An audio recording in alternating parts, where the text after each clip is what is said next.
আসসালামু আলাইকুম ওরহমতুল্লাহ। y⁻y ইকুয়াল 64 হলে 3y ইকুয়াল কত? Solution: given equation y⁻y equal 4⁻3। 3 কে আমরা লিখতে পারি 4 - 1।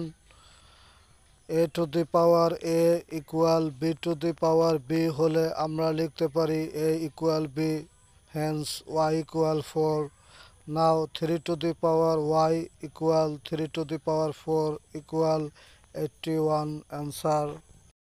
Some important formula of exponent: a⁻0 equal 1, a⁻m into a⁻n equal a⁻m plus n, a⁻m ভাগ a⁻n equal a⁻m minus n.